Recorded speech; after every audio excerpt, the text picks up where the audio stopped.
All right, everybody. This is we're gonna go ahead and continue our segment of the Sunbird Neptune 201 Powercraft boat. We give everybody a brief overview here of what's going on.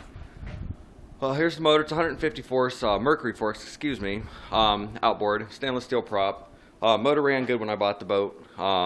See if I can get you guys a better picture here, so you can get an idea. The motor runs good. In the background, you can see the glass. That's up the front of the canopy of the boat. When I originally bought the boat, the transom had been, somebody had obviously tried doing some work to it, didn't know what they were doing, and tried fixing the transom, not understanding that chances are the transom's bad, so are your stringers, and and so forth. So what we're doing tonight, or what we've been working on in this segment, is once again the Sunbird Neptune 201.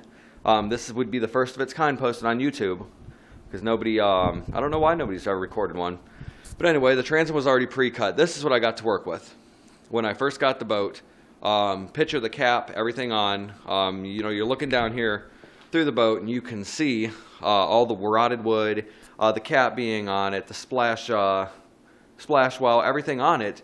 Just the wood wasn't any good, and it was missing this whole spot. This is the boat I towed back from Florida when I moved back here to Ohio. In the first video, you'll probably hear my son's voice.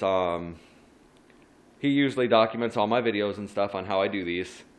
However, during the fiberglass phase, when I'm grinding out fiberglass and stuff like that in confined space, I generally don't allow my son to do it or be present when that's going on. But anyway, continuing on, give everybody a brief overview of how I did this. Right here would be your Sunbird Neptune 201 canopy.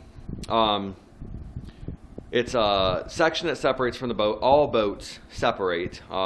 It's usually right around the bumper guard. You'd pull the bumper guard off. It's either going to be screws or rivets, and you separate the top from the boat. My plan originally was to just pick this thing off the boat. However, not realizing how much the thing actually weighed, I had to come up with something different. I'm going to estimate the cap to probably weigh somewhere in the neck of the woods around 550 to 650 as far as weight in pounds.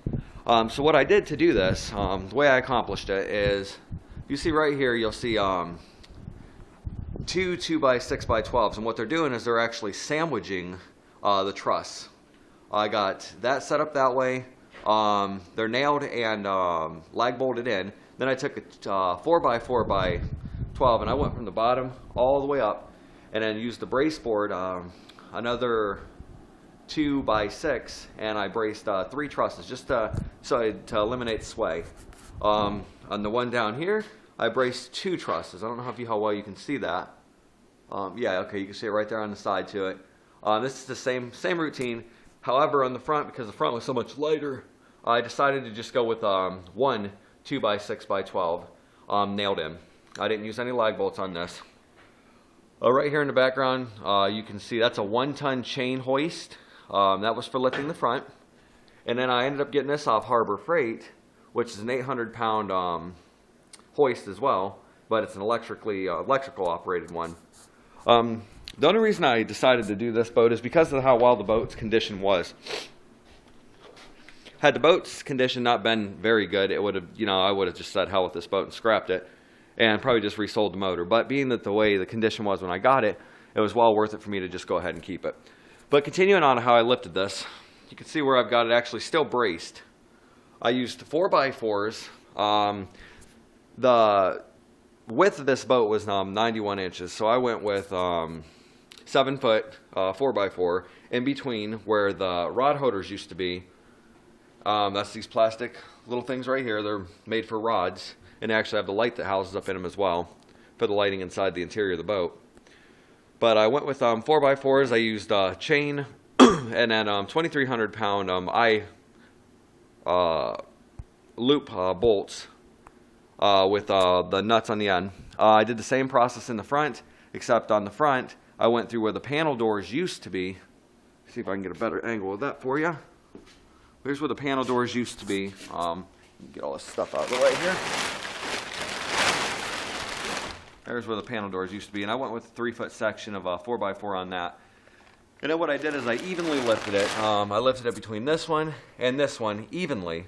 And then when I got it up high enough, I pulled the boat out from under it to clear the whole entire shell of the boat. and I pulled it right out of the garage to get to, and I just put it on the other side of the garage. I got this braced up right now with some sawhorses, but it's still, majority of the weight is still being suspended on the hoist up in the ceiling. But let me go ahead and give everybody an overview of what's going on in this bad boy here. Okay, what we ended up doing, in the last picture, or last video you've seen where I was working on lifting the top, trying to get an idea of how it would lift. Well, mission accomplished. I lifted it. Everything was completely trashed, rotted out inside this boat. So, I've got all of the shell completely